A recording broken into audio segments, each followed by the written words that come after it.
Okay, so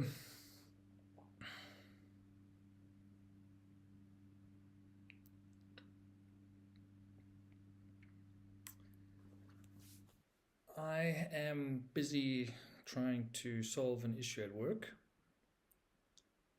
It's the same thing over and over again. And I'm trying to figure out what it is that is the same. Something's not working. I'm writing a web app that visualizes data.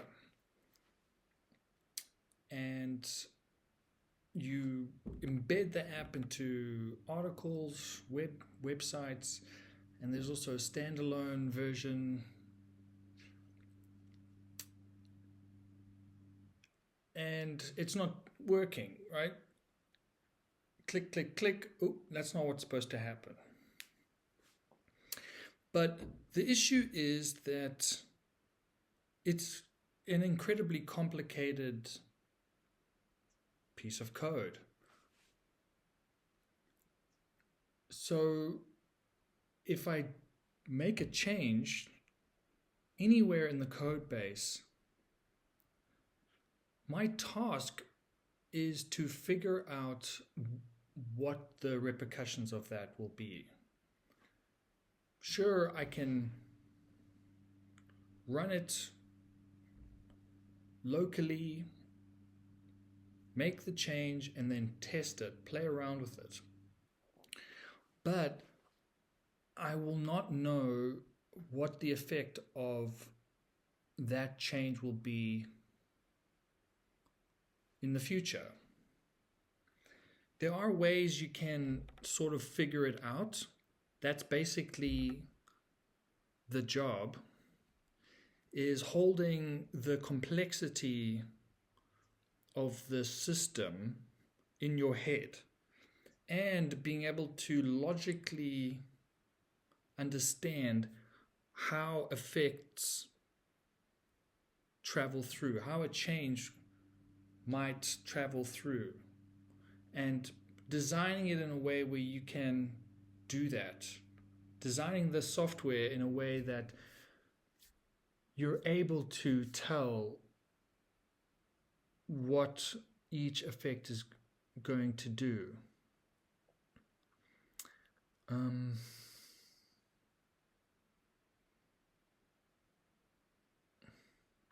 But what I've found in writing software is that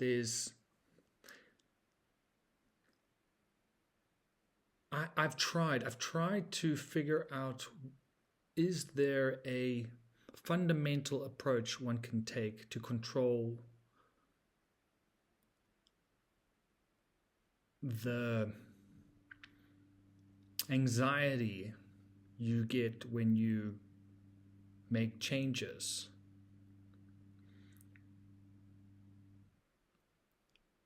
Like object oriented, functional, unit tests, integration tests, microservices. What's the other big one? There's a logging approach. I can't remember the name. I haven't heard anyone talk about it in these terms, that you're trying to understand what code changes do. What are the effects of these code changes? Can you see? And in theory, if you build the system with this in mind, you should be able to tell, okay, this code change can only change this function, and only these functions call that function, and you can just. But presumably the blowout, the dependency, they're huge. Well, this could change this database, and then this piece of code accesses that database, so that presumably means that this piece of code could be affected by that change, unless we have tight controls and understanding of the database.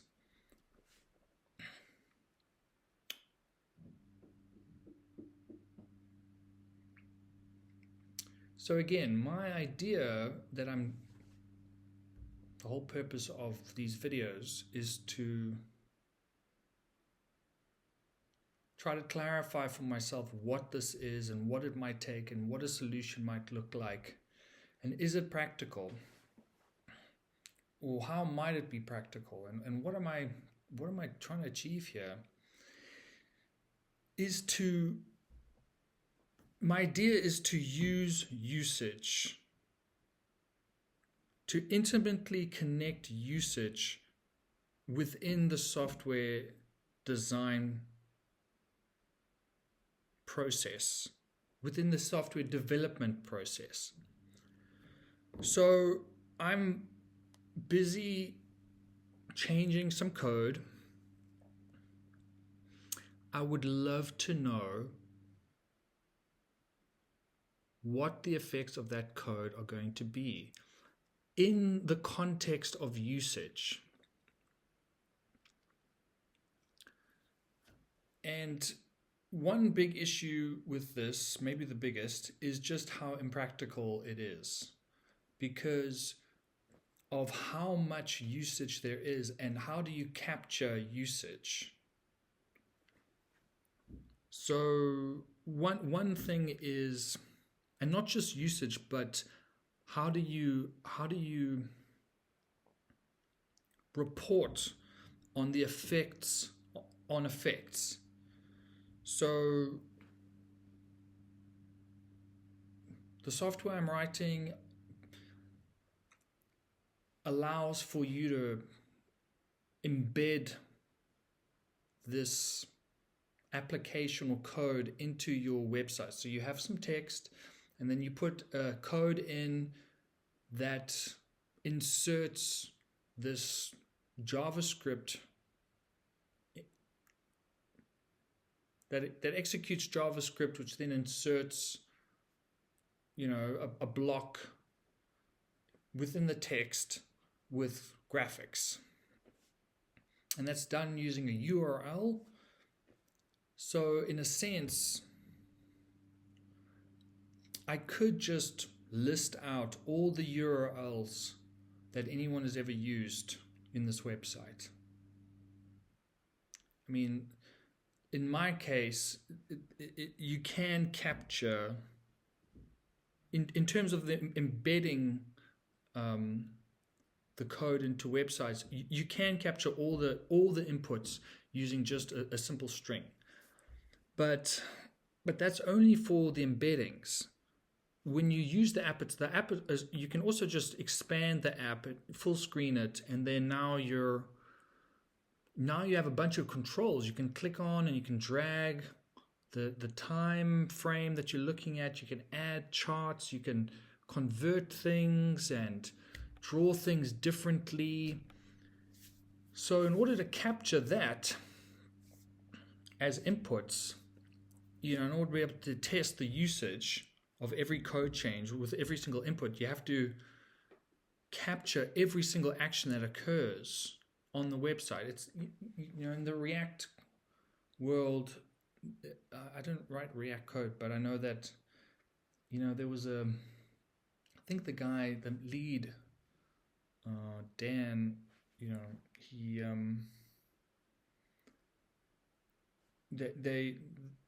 the way they design it is with with state that gets changed through actions, like a list of actions. So you could record all the actions that are changing the state.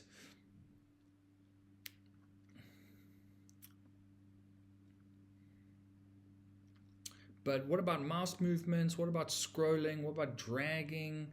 What about what else? To record everything is not trivial. It's not necessarily straightforward, all the inputs. But the real difficulty are the outputs.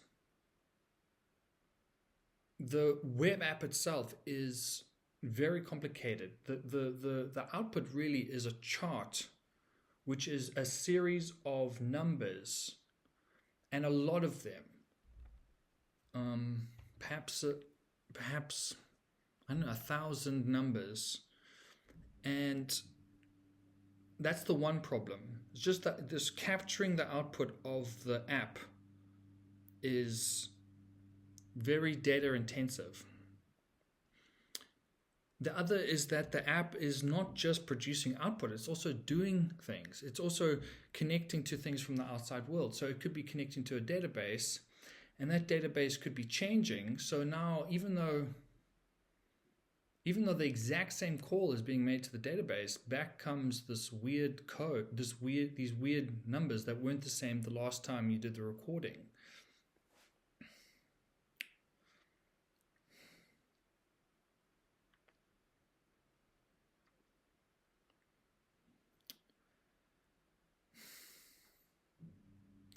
But I just thought, whilst doing this, again, this all comes down to one question that I'm trying to answer whenever I'm writing software or working with software or trying to make money writing software, which is, how do I wish this was? I'm typing this, I'm trying to figure out this problem, I'm typing it out. What is the ideal situation? If I could imagine anything, infinite time to design the perfect system that would actually work in this scenario, what would that be? And I think that perhaps one way of framing this, which might work, is signal response. What do I mean by that? So the signal is the code change. I'm doing a bunch of work, I'm typing out, changing all the code. I can easily see what code has changed, right? I just diff the files like you do when you, like what Git does, you just see the difference. That's the signal. And the response is somehow some system that is somehow aware of all the inputs that we care about, all the usages that we care about of this code base that we've recorded. How do you record all of it? I have no idea. I mean, you want to record actual usage. So if it's a cell phone app, or if it's a web app, or whatever the software is, you're somehow collecting all this telemetry of like what people are actually doing with it, and you're also collecting what the result is, the responses are. And you want to be able to say, I wish right now that I could type something out and then have the program and then have my development environment immediately tell me this is what's going to change based on what you've done. All the usage that we've got, these are the changes that are going to occur based on the code that you've just changed.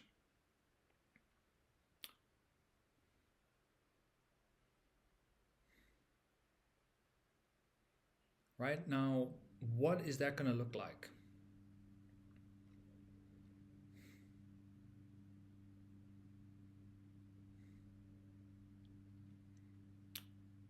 I don't know. I don't know. I mean, I'm thinking that you would just focus on something. You wouldn't. Clearly, it's not just going to be the output of every single piece of software. I mean, every single usage.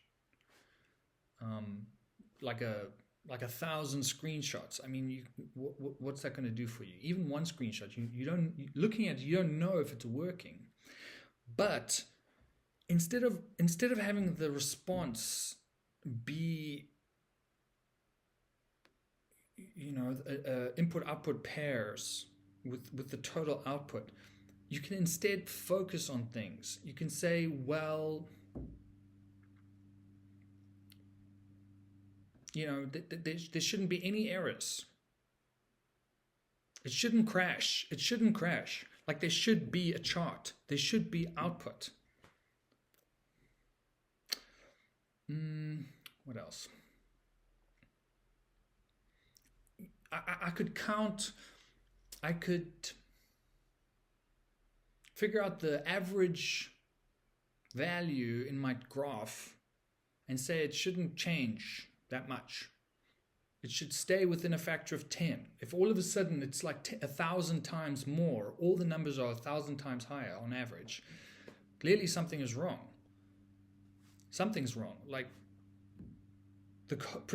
maybe that is what's supposed to occur, but the code that I'm changing right now is not supposed to change the values. Maybe if it was like a scaling value, like a conversion drop down, saying, oh, I don't want to see these things in kilograms, I want to see them in metric tons. Okay, now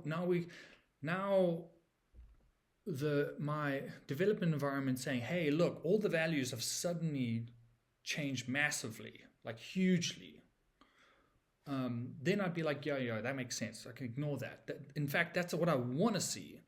If I didn't see that, then I would be concerned.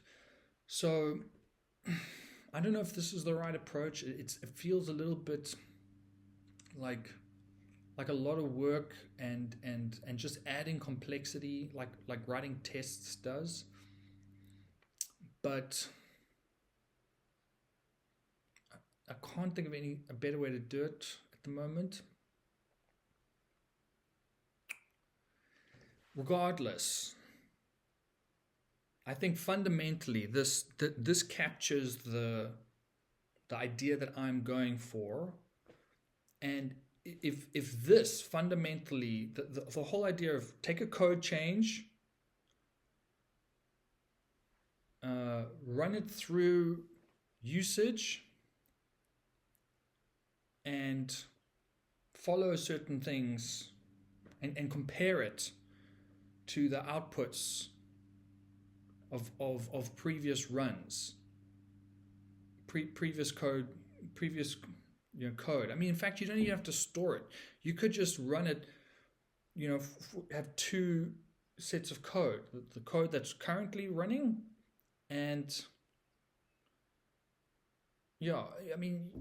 so every time you record anything, you have a version of the code that points you to the exact, like a git commit, the hash, the git hash for that.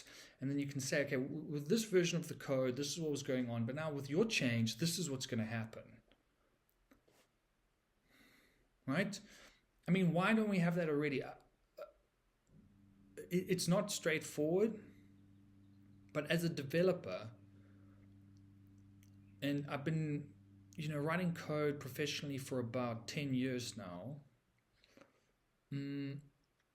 that is what I wish I had in everything that I create. Because people are using it. And I can't predict what those usages are. I can't look at a piece of code and say, okay, with all of the potential that could happen to this, it's going to work as I expected. We're trying to do that, but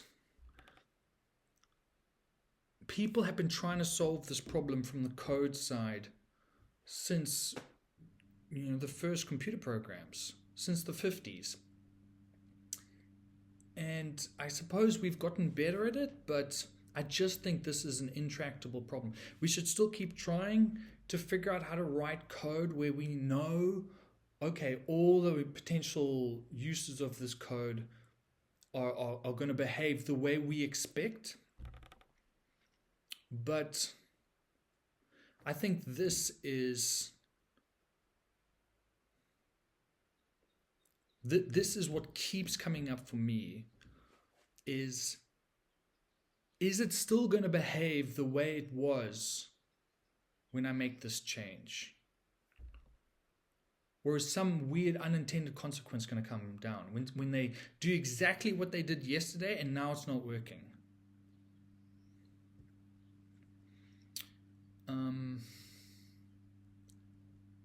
And can we pull that off in a way that is practical, that in a way that makes sense, that we could use in the wild, that isn't too complicated and too highfalutin, that we could use in the systems that we build today?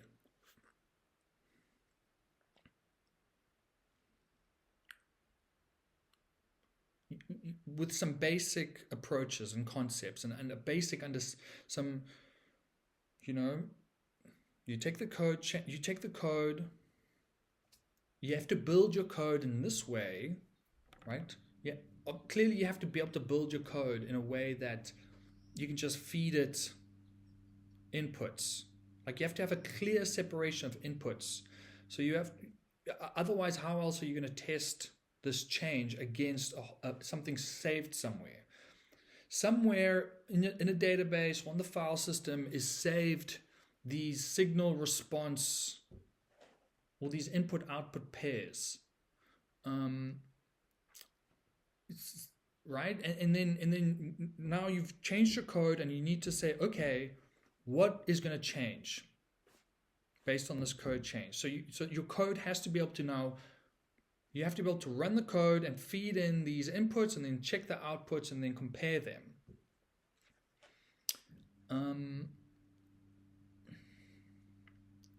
So in that way, you're restricted. And obviously you have to write your code where you can record certain things. And in the future decide, oh, you know what, I also want to check. I want to make sure that none of my code changes affect this, or I want to, every time this changes, I want to know about it. I want to know. I want to know that in the future, I want to know when the values suddenly change, or suddenly become bigger, or I want to know when, I don't know. I mean, yeah. I suppose it's sort of like testing, like test-driven development, but except that you're now integrating the usage into the way you develop your test framework. Yeah. I mean, that's the basic idea. It's not, I don't know, it's not rocket science. It's not like mind blowing, but it just doesn't seem to be in the ether at the moment, in the zeitgeist.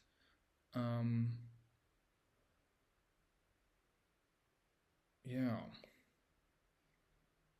You know, and I think that this, I know that this, if this were possible, it would transform my work, because that is the biggest anxiety that I have. The biggest anxiety that I have when I write code is, oh my God, what's going to happen when I do this? Every time I push out changes, there's this feeling of dread. Because how on earth am I supposed to know for sure that this isn't going to break something? And the tests that we run and test-driven development and all that stuff, it doesn't, I mean, integration tests do cover this to a certain degree. They do.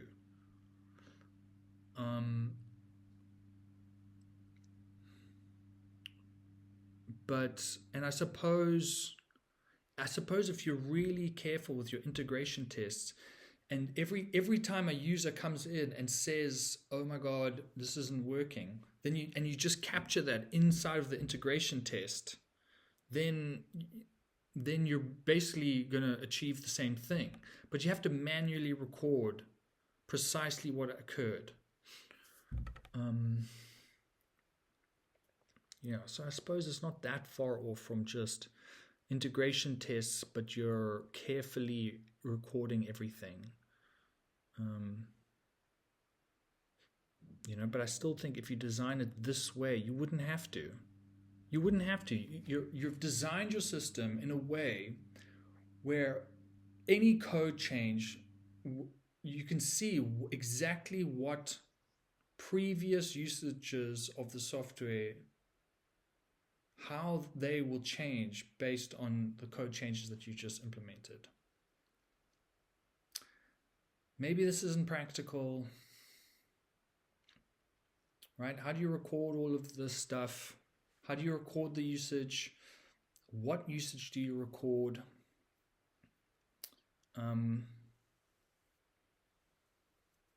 Right? how do you show changes? Anyway, but the whole idea of this, these videos is to lay this out, lay out what I'm hoping to achieve, and trying to build my way towards it. And I want to have some code and examples of it, and then hopefully eventually get it to a point where I'm actually using it at my work, and which is the ultimate test to see if it's practical or not. Okay.